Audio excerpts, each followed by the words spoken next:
a traveler. A simple little cadence. He seems to be making it up as he goes.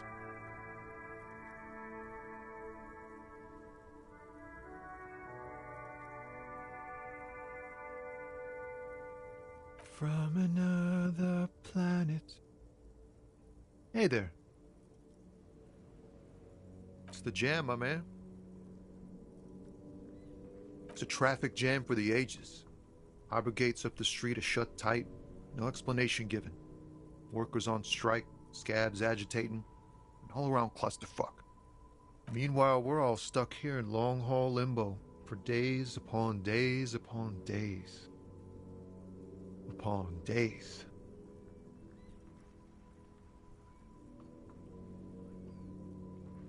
Yeah, exactly. It's official. He too agrees. This is the antechamber of the afterlife. Feels like forever. Like I was born on this here roundabout and this was all I ever knew. Just me and the metal and the tires, the oil and the fumes of mazout.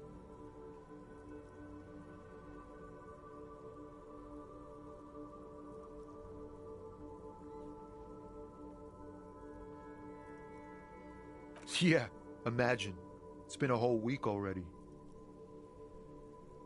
So tell me, what do you need?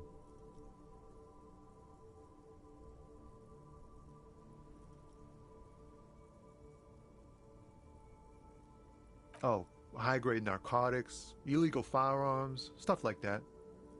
Relax. He's merely joking.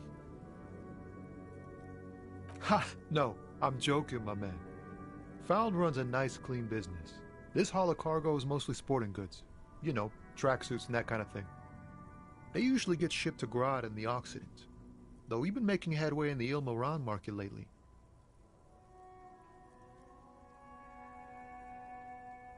This rockin' beauty. Sure is, like a rash you can't get rid of. You interested in heavy-duty cargo machinery? A motor lorry, also called a camion, on Caillou and neighboring islands. This one looks roughed up enough to be some sort of found rust bucket. Maybe the A6. Good eye, my man. Yup, she's an old one, but reliable. Me and her spent a long time together. We're pals and all, but I can't just freely hand out the merchandise. The bosses won't be happy. The man taps his fingers rhythmically against his arm. He ain't one of us drivers. I know that. All accounted for. Otherwise, I haven't really asked about that. Been wasting time right here. Keep him busy. It's easy to see he's telling the truth. He's kept his nose out of the dark stuff. Analyzing the fundamental structural and psychological conditions of being stranded in the midst of a sea of motor lorries and their sad, despondent chauffeurs. A sense of surprise there ain't more bodies hanging from more trees. It's like, whatever's going on over at the docks, workers got a blockade set up, making demands, no way in or out. Some pretty wild stuff, I hear. Like a giant new power crane in half the company? Forget what exactly. Good on them, I guess. I've heard talk there's a company rep in town, too. Like, a strike negotiator type. They'd know what's up. Precise demands and so on. Ah, yes, from the Wild Pines. We'll meet her soon enough, I'm sure. They want to keep that money flowing in, my man. Ka-ching. He doesn't blame them, but he's not on their side. That's for sure. Anything else? Yeah, this ain't really my area of expertise. I just do my job and get paid. I have things to do and places to be. All of us do. Us lorry drivers. Camionneurs. You still hang around here waiting for this mess to end. Most have scurried off somewhere to get drunk or high. Or laid. Not that I blame them, really. Not my thing. Chasing transient pleasures is a drag these days. I prefer the examined life now. Thinking, reflecting, observing. What's better than chasing transient pleasures? The more transient, the better. When one's ended, you can get onto the next one.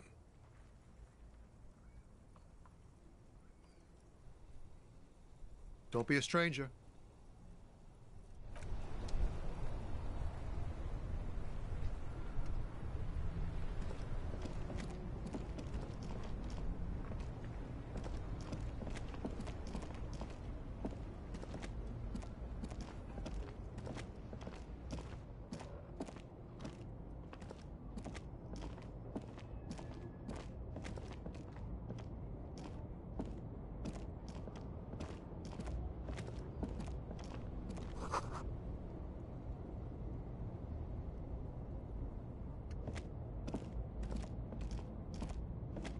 An old monument stands in the middle of the traffic island, pointing toward the sea.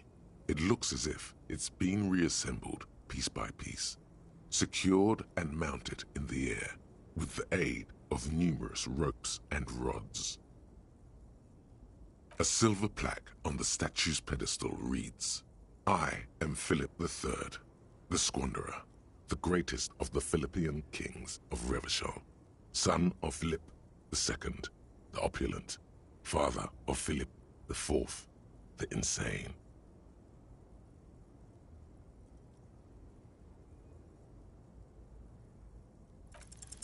What did he do? You have no idea what you did a week ago. How would you know what this guy did many centuries ago? High above you, the king stands triumphantly oblivious to your memory trouble.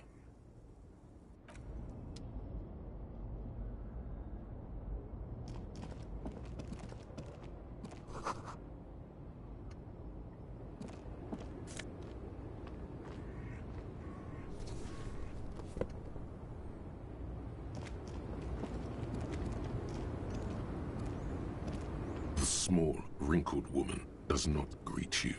She nods along to something on her radio. A photograph is clutched in her hands, and there is a warm smile on her face. The photo, an ambrotype from the turn of the century, as golden as her smile.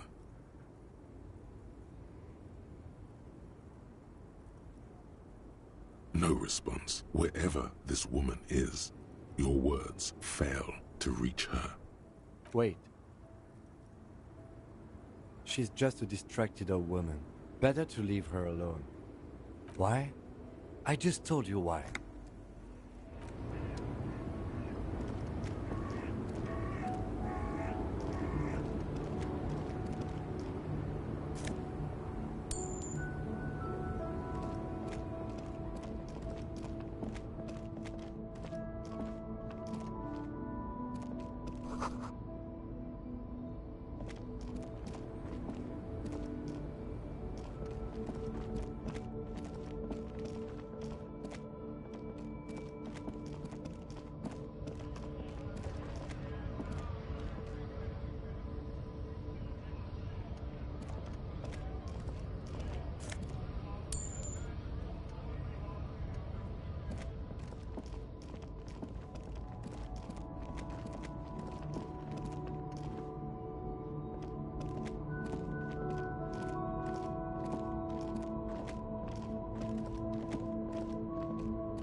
Inside, you see a set of steering levers, a radio microphone, a pull-out toolbox, and the soft glow of the fuel preheater gauge.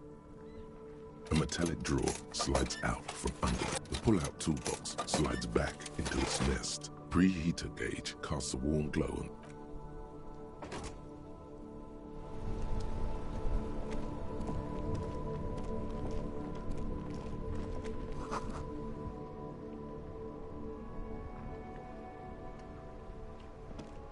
The RCM in Martinez.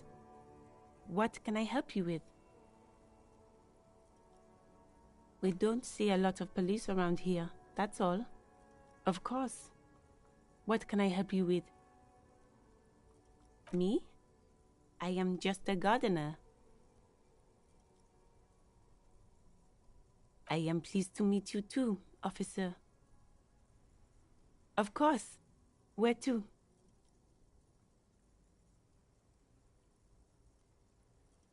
It's just water. No, actually, I think they call it the Martinez Inlet. There are some islands in the bay, but they're hard to reach. The harbor gates? Some kind of commotion, I think. I don't follow the local politics. A fleet store, too. There's the pier, the Cape Side apartment buildings, some more tenements. Not a lot, really. Some shops and a bridge. The canal bridge leads to the coast, but it's broken, I think. Some kind of accident, probably. Just coast. There's a little fishing village there, and a fish market. But that got closed down ages ago. What do you mean? Yes, sir. District of Martinez. This intersection is called Roundabout North. He knows where we are. He just wants directions. Oh, that's right there, in the yard. She's relieved someone has come for it, finally. No problem. Of course. I won't hold you back.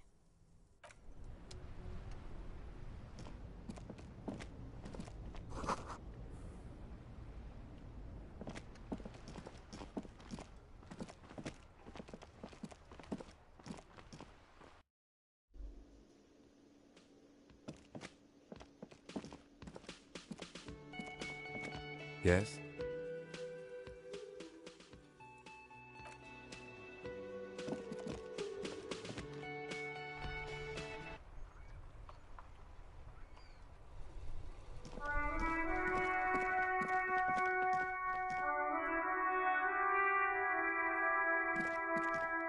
An old call box with a matrix of push buttons lists all the companies in the East Delta Commerce Center. This button looks new, but someone has removed the name card. Nothing happens when you try to ring it. Huh. This button looks new. It's probably not connected yet.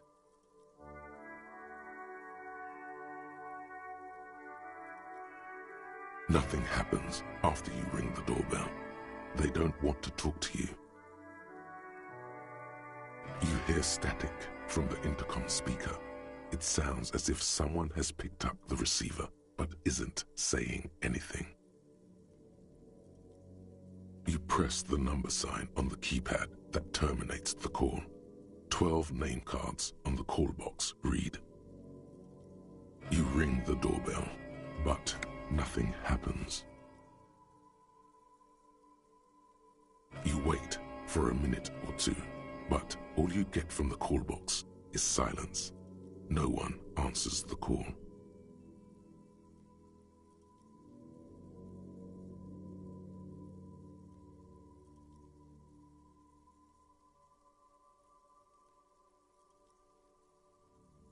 Silence. No one's home at Fortress Accident. Silence. No one answers the doorbell. All you hear is static, but no one answers the call.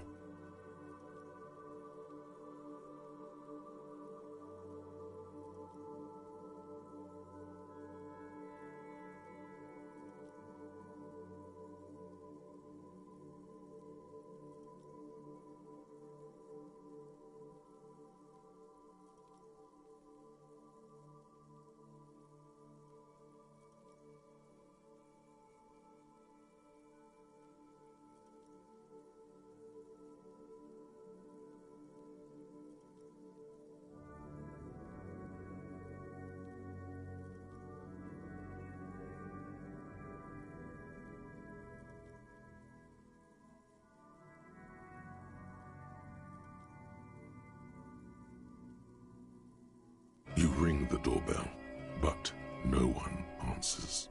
What an ominous name for a hair salon. Doesn't bode well for anyone's hair.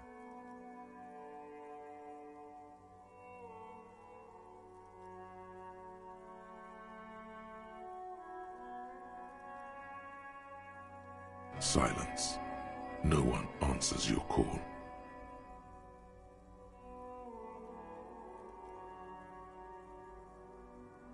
Looks like someone has melted half the plastic off with a lighter. You hear static.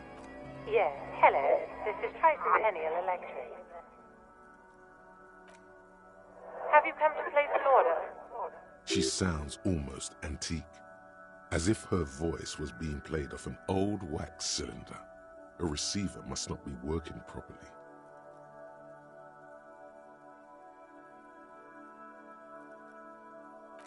My God. The lieutenant exchanges a look with you. It's you. My God. I didn't think I would hear your voice. It's a woman, and she knows you. Your heart beats faster.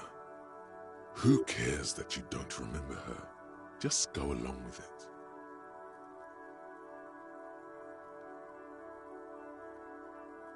Michelle, just please.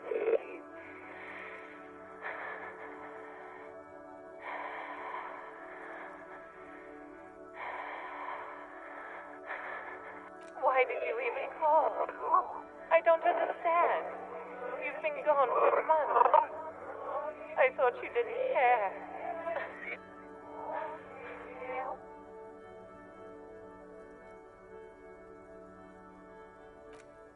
Ever since I came to work here, it's been different.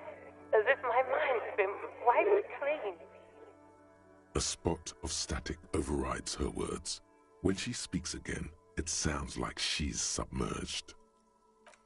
It's so nice.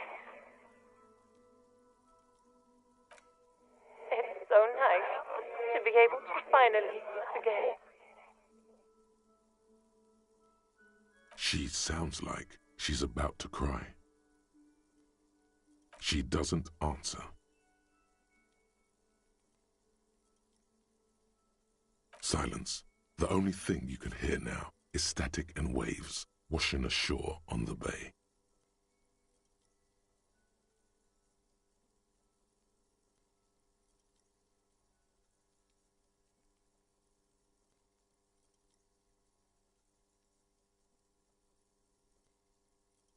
Another seagull passes by. It's getting cold standing here, staring at the silent call box. I don't know what happened either. We should probably stop playing with this thing. You press the number sign on the keypad that terminates the call. 12 name cards on the call box read.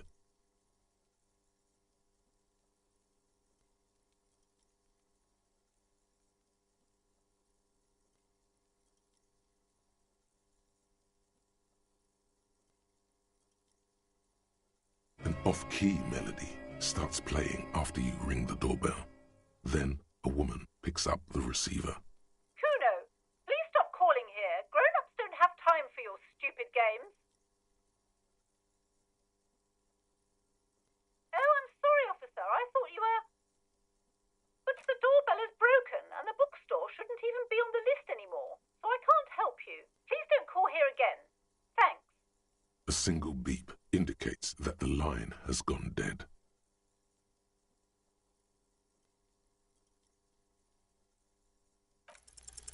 No.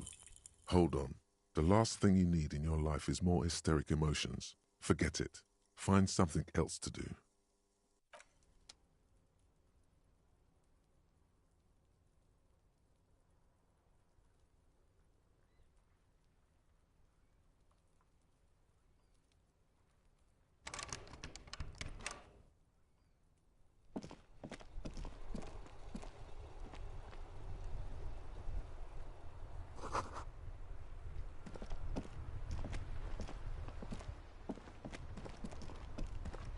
The dented yellow mailbox greets you with its graffito and bullet holes in the front.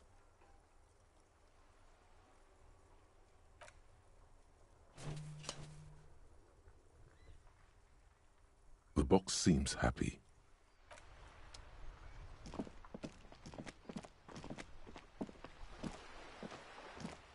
Hello, sir.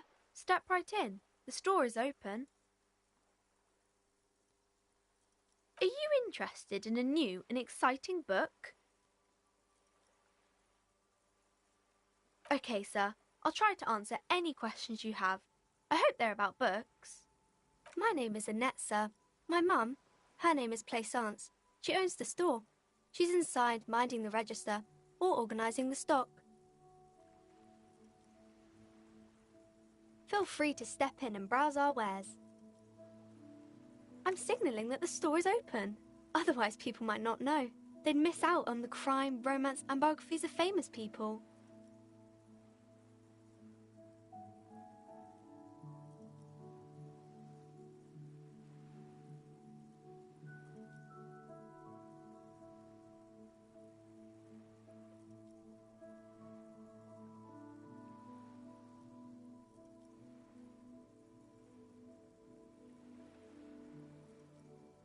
Oh, no, sir. I'm happy to help Mum by luring in customers.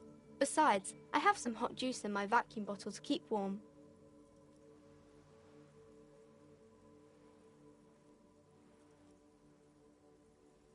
Crime fiction is about murders or burglaries or things like that, and the work of a policeman or a private detective who's trying to solve a crime and catch the criminals.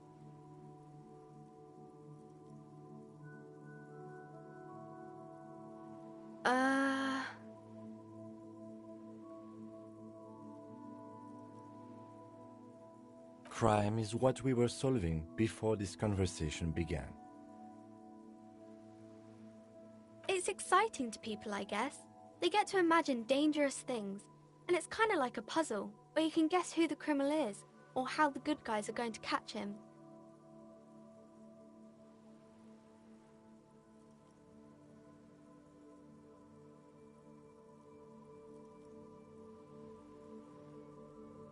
You don't look much like a policeman.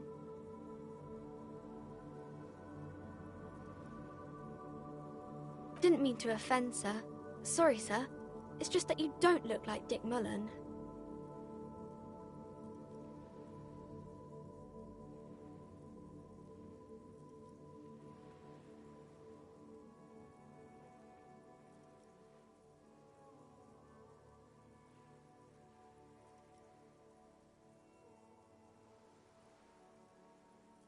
Head, yes. Not head, child. Heads. Isn't that very dangerous? Unlike you, sir. He's just a fictional character. He's no match for you.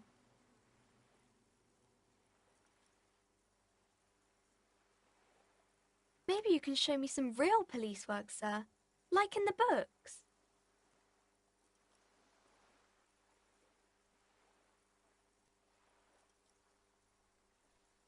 It's the type of book where there's a rich lady and she has to choose between the good man and the bad man.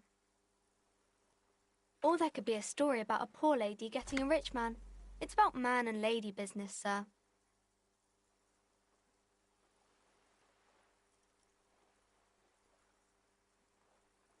These are not very common. You can't have a choice between bad and bad. Nobody wants to read a story like that. Well, maybe then it's fine. Maybe if the lady then decides not to pick either, because she doesn't need a bad man. Yes, that would be interesting. That's really not a proper romance story. That's more like everyday life. I guess, yes. People in books are always very interesting, especially the romance people. I haven't read many of those. Maybe you should ask Mum.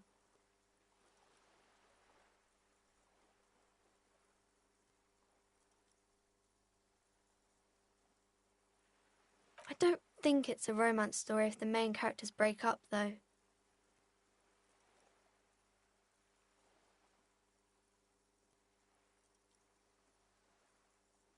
No, I don't know. Yes, she knows books, definitely. What was that? An idea for an unfinished novel stuck somewhere in your forebrain?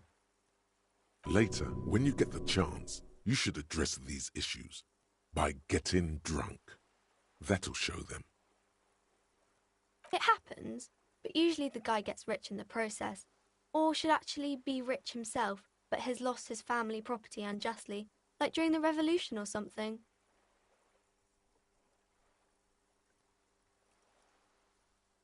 Those are unhappy books, for most of the pages. People sad about what they have lost, but then it all turns out just fine in the end. Maybe some about other books? Oh, kings and queens and generals of old, or artists and writers, or musicians, those kinds of people. There's usually something extraordinary about them. I think that's why people read them, to find the secrets of their fame.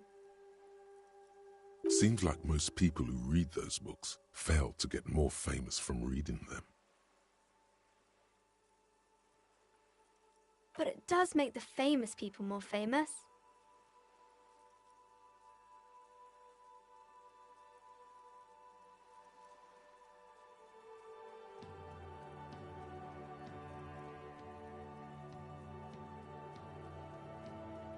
Annette's expression remains ever so helpful, but she doesn't say anything. Okay.